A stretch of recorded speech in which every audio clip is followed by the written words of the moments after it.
and welcome to our next episode of EPM Chronicles and Confessions. We've got Caoimhe Darcy here with us. Caoimhe, could you please introduce yourself and your journey? Hi, Tim. Firstly, thanks for having me today. I listened to some of your podcasts, so I found them quite interesting. My name is Caoimhe Darcy. I am the co-founder and CTO of Intelligent Enterprises. We are a data analytics and EPM consultancy company. We were founded in 2019. For my own personal intro for EPM, so I come from a traditional data warehousing background. So when I started my career as a reporting analyst, I moved into more traditional data warehousing. So I worked with all the big names at the time, Crystal Reports, Business Objects, OBI. But then around the time of the financial crisis back in 2007, 2008, the consultancy company I worked for at the time, so they did a bit of a shift towards EPM. There was obviously a big stall on these big data warehousing projects. They were back of the queue when it came to budget. So from around that time, then we got more into the data analytics and finance and working around EPM consultancy. Fantastic. So this is a question I ask everybody really, and because we are in such a complicated niche area, uh, have you found it difficult to explain what you do to outside people in terms of EPM? Yeah. Any misconceptions? Yeah, so that's a real challenge, particularly in Ireland. Ireland is a smaller market, and EPM is not as popular as when you go over to the UK, or as it's known in America as CPM, where it's more commonly understood and accepted as part of the finance function. So education is a huge part of one of our misconceptions around EPM.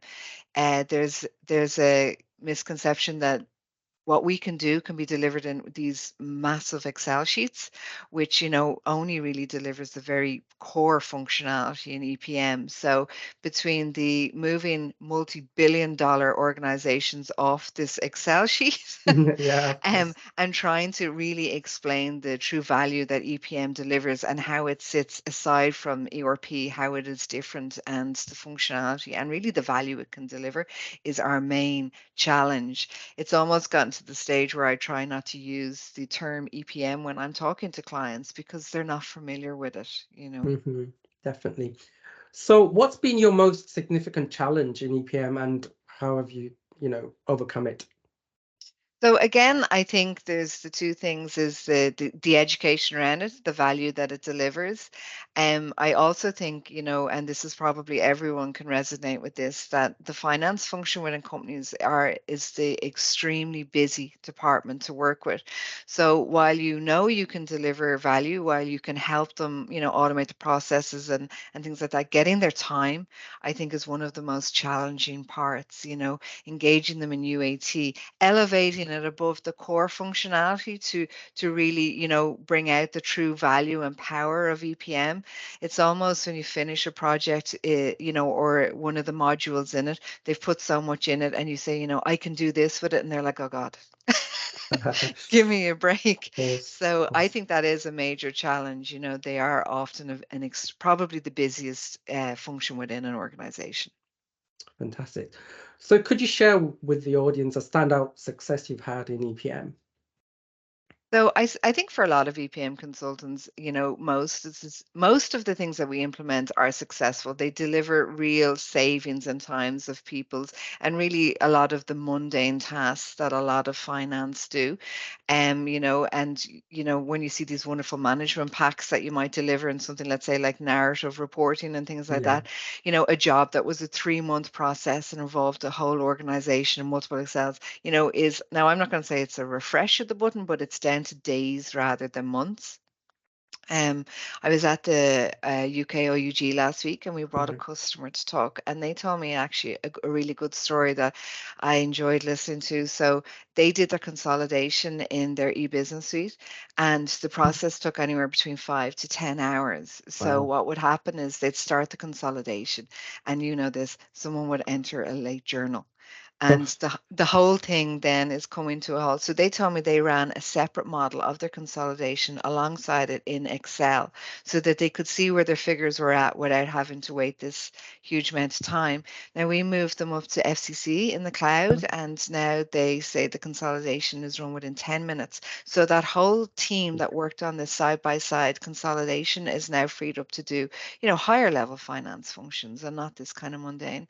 So I thought that was really good actually, because you don't always get to see how you've, in time, when it's very clear when they're doing 10 hours down to 10 minutes and an entire team freed up. So I thought that was interesting actually. Oh, that's really good. Yeah, definitely. So what's the most rewarding part of your job that you do? I think similar to that, like, because you really see very tangible improvements in the organizations. You see it in their reporting. You elevate out their reporting. I love, like, coming from a reporting background. I do still get a real interest in the reporting packs and seeing the finesse that's in there. I do admit that some of our work is like a delayed gratification because we're there for the grunt and everything like that, but you don't often hear about it till year end has passed or Sure, budget sure. season is over, Yeah. and they actually say to you, that was really that worked so much smoother than before, and can you come back in because I have all these new ideas.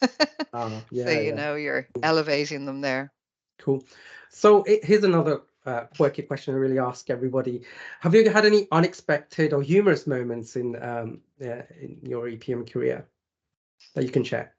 That I can share. Well, I suppose like EPM is particularly like it is a reactive in a part of it. You give the figures to the client, they see it, you're always changing. So overall, I found EPM to be unforeseen. It's not like these slow, big build outs, but Yeah, I suppose for myself in my EPM career, a funny moment would be, or an unforeseen moment would be, is that we started our company in late 2019 and we yeah, really went to market in early 2020. So to start a company, in a hair's breadth before COVID shuts down your entire country, I certainly that's saw true. as Yeah, humorous and somewhat yeah, unforeseen.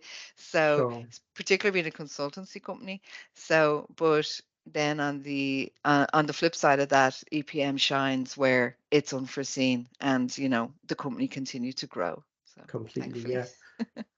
So you're a co-founder of a consultancy. So what has been your inspiration to start this consultancy? Well, I have worked in consultancy in one way or another, really, from early on in my career. So doing that, I kind of saw, like, I certainly wouldn't say I saw the wrong way to do things, but it gave me, inspiration the way I wanted to do things. So I wanted to be able to deliver solutions that I saw had real value. So when we Sure. set up the company, we are agnostic to technology choices. Right. So we partner with OneStream, Oracle, Incorta, Insight Software. So we're able to work with the customer and, really say to them, this is the best in class Yes. solution. I'm not just solely tied to one vendor. And then I Yes. also wanted to do this, like a lot of the people that work for us, Tim, we worked with over our career.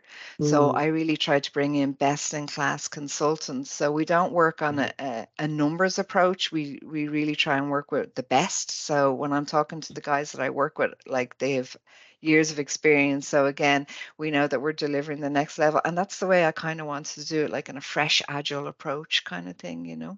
Oh yeah, no, that's really great. So as you know, EPM is a very dynamic industry, and you're in different with different vendors. How do you keep abreast with the competition or trends or things like that? What do you use as source of information? So I probably like every other consultant out there, I go to the conferences, I read on the product releases, I walk my dog every evening, I listen to podcasts, Yeah, because it's just a huge amount of information coming out at the moment, and it is sure. hard to keep up with it. Mm, Some of the things that I actually find more interesting is like maybe events like the customer events. Like I really yes. find the customer's journey to be the most interesting. There's so much, new product releases and innovations coming out and being thrown at us at the moment. But when I hear where customers are struggling, the challenges that they're seeing, or something that has delivered value for them, then I'm able to have a look at what that is or what that challenge is, and that kind of drives me in the technology. So it allows me to focus my mind in that kind of way, you know. So that's probably the thing that I found to really help me on trend and competition, because if you were to follow every new release out there, it's just, you know, the tree in the forest kind of thing. Sure. So, you know, like we've got people coming into our industry, but also people trying to learn or even cross-train, wherever. What's your kind of advice for people wanting to learn or come into the industry? Well, pretty much beginners and stuff like that. Yeah. So, well, EPM, I think it's you know, it's kind of half technology, half finance, half business project processes. Like, and over my career, I've met accountants who've turned EPM consultants, and I've met tech people who've turned EPM consultants. So you do have the two sides of it. I think a fundamental understanding of business project processes and their objectives, because EPM is about delivering them the metrics that allows them to excel their finance function, and understanding where they want to go and how to deliver it is really, I think, a core part of what an EPM consultant should do, almost to the extent that the technology follows, because you need to understand what your customer is trying to do, trying to deliver within their finance, and then you're able to deliver it in a way that works for them. So I would definitely consider to be 50% tech and 50% business processes, strategy, planning, that kind of thing.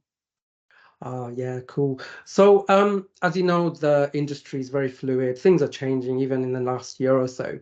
What's your kind of take on this? What do you think will happen in the next 5 years or so? So I suppose this is, again, probably every answer that, you know, every EPM consultant is looking at, particularly over the last year, as you say. So it's going to become more integrated with AI and machine learning, you know, predictive analytics, touchless budgets, scenario planning that's almost automated to allow people to reevaluate the numbers that they're seeing and to rework them to plan in a better environment at the speed of business. So while EPM works much faster than ERP, I still see that there is you know, the kind of laborious input process. So I see that being elevated with AI and machine learning, Of course. predictive analytics, allowed to see them 10 paths where at the moment they may only, you know, look at one or two model scenarios that are different. So I do see that also becoming very for the future.